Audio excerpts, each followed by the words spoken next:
Hey, well, hello there this morning. Good to see you. I am Matt Casner, founder of Freelance on Fire, and I want to talk to you today about developing a long-term relationship with your freelance clients, right? So being a freelancer is stressful, all right? Owning a business is stressful, all right? But being a freelancer, you understand what the feast or famine cycle looks like. Some months you're busy and life is great, and then there are months when you're looking for work and you're wondering if you can pay the bills. Okay? I'm going to share with you my number one answer for combating the feast or famine cycle. And I'm going to show you how to set up your freelance business with stability and work that can be fulfilling. All right, so if that's interesting to you, please stick around. I'm excited to share that information with you. Again, my name is Matt Casner. Welcome to my channel. I'm the founder of Freelance on Fire, and I teach purpose-driven professionals how to turn their valuable skills and talents into a profitable and rewarding business. I want them to have the freedom to live in their purpose and to pursue what they care most about. So guys, I've been freelancing now full-time for 15 years. I started freelancing in high school, which was now over 30 years ago. And when I started freelancing, of course, I was freelancing nights and weekends, and I didn't feel the ebb and flow of the feast or famine cycle because I was doing work on the weekends, doing work on nights. It was supplemental income. It wasn't really income that I was counting on because I had a 9-to-5 and I was doing that was my work that I was living on. So my freelance money was kind of like, my nest egg money. It was fun money, vacation money, whatever we wanted it to be. But when I transitioned over to becoming a full-time freelancer, then I realized that I was now responsible for coming up with that income every month, and not just disposable income, but income that I use to pay my mortgage, income that I use to pay my car payment, buy groceries, buy clothes for the kids, insurance, vacations, all that stuff. And it becomes stressful because, every month you're looking, how do I fill my month with work? And when I'm busy working on client projects, I'm not quite so interested really in going out and finding new work. And then when I'm sitting there doing nothing, I stress about it because, well, there's nothing to do, right? So what I'm going to do is I want to talk with you kind of what I've learned over the past 15 years, what has worked for me, and strategies that I feel like you can implement right now into your freelance business, whether you are a full-time freelancer or you've just got a side hustle or you're just getting started. What I'm going to share with you is, quite frankly, information that I've learned over the past couple of decades, and I hope it'll be helpful for you. All right. So what I want to do is share with you my top 3 tips and strategies that I've used to find recurring revenue and sustainable income that I can count on month after month after month. And what it really boils down to is developing relationships with your clients that extend past the initial engagement. And there are some little tweaks, little things that you can do, little things that you can look for inside your single gig relationships that might give you an opportunity to serve that client on a more long-term or ongoing basis, which then can create additional source of recurring revenue, and in some cases, multiple streams of revenue that you can use to help build your business. But most importantly, set your business up with a foundation of revenue that's going to happen and is predictable month after month after month. Okay, so strategy number 1 is when you serve your client, number 1, serve them with excellence.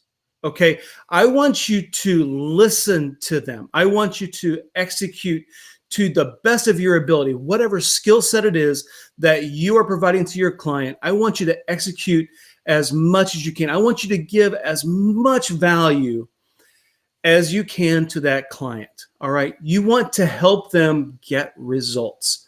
Okay, they're hiring you for an objective. And so whatever piece of the bigger puzzle that you are playing, be all in and serve them 100%. Remember, you're not a full-time employee. You're a contractor. You're a freelancer. You're a hired gun. And they're bringing you in for specific skills and experience that you have. So be the expert. And at the end of the engagement, at the end of the gig, what you want them to feel is you want them to feel like you have been an integral part of the team. You want them to feel like you have given above and beyond what the other, in comparison to the rest of the team. You want to be the person who's all in. All right, so serve your client well, because when you create that kind of environment, when you serve your clients with excellence, when you're the expert and when you're providing lots of value, they will want to work with you again. They will want to hire you because you're the person that's easy to manage. You're the person who responds to the emails. You're the person who's proactive in giving solutions. You're not the person dragging your feet. You're not the person providing resistance. You're the person who is playing on the team 110%. Okay, so serve your clients well. That is the first strategy, my friend, into setting up a long-term customer relationship. I can tell you that there are many, many clients that I have. And when we get done with a project, sometimes there's more work to be done. Sometimes I may not hear from them for a while, but that's okay. I want to leave them with the feeling that when we call on Matt to help us, Matt is all in. Matt is treating us like we're his number one client. That's how I want you to be with your clients, okay? Treat them like they are number one, all right? Second thing I want you to take advantage of is I want you to learn about your client. I want you to go a little deeper than maybe what the average freelancer or contractor would do. I want you to ask probing questions. I want you to try to understand what their business is and what their business does. Okay, what goals are they trying to achieve? What are their outcomes? Where do they make their money? How can you help them in bigger and better ways? And you can only do that if you understand how their business works. When I worked for other businesses in my 9-to-5, I had a boss one time, and this is while I'm still working in a 9-to-5. He was a manager of mine. He says, "Listen, Matt," he goes, "if you want to be successful, I want you to not only do your job well and understand your job, I want you to understand the job of the person who's directly behind you, the person who's reporting to you, or the person who's working alongside you, maybe in a different role. And I want you to understand the role of the person above you." What he's really trying to tell me was you need to understand how the business works, and you need to understand who's the players in the game and what jobs or responsibilities do those people bring to the table. When you understand that, you know how you fit into the puzzle even better. And where the opportunity comes is if you're learning specifically about that business, you can learn what gaps are currently existing in the current organization. And if you happen to have those gifts that may not be employed in this current gig, you can offer them up. And you can help to answer and help to fill gaps that would be holes otherwise. Okay, so learn about the company, learn about their processes, learn about how they sell, learn about their structure, and do your best to be a smart player on the team. All right, so do your homework. All right, the third thing I want to say is that when you are building a relationship with your customer, is I want you to always be looking for opportunities. Okay, look for opportunities to do more work for that customer. All right. Now there may be some different ways that you can do this. There may be some opportunities for cross-selling or upselling of services. Perfect example. One of the clients that I was doing some work for, and I'd done work for them for many, many years, is we were doing graphic design for them. We were designing layouts and business cards and magazines and brochures and doing lots of print design. And as a graphic designer early on, I was very used to prepping all the files, getting them all put together, and then sending them off to whoever the printer might be. Well, I learned, and it didn't take me long to figure out, that there are companies out there that I can work with that will let me become a print broker. I don't print them myself, but I manage the relationship between the client and a commercial printer that does fantastic work. Once I set up that relationship, I was able to go back to the client when they would come to me with a project, and I would simply be able to say to them, when I give you my graphic design bid, would you like a bid for printing as well?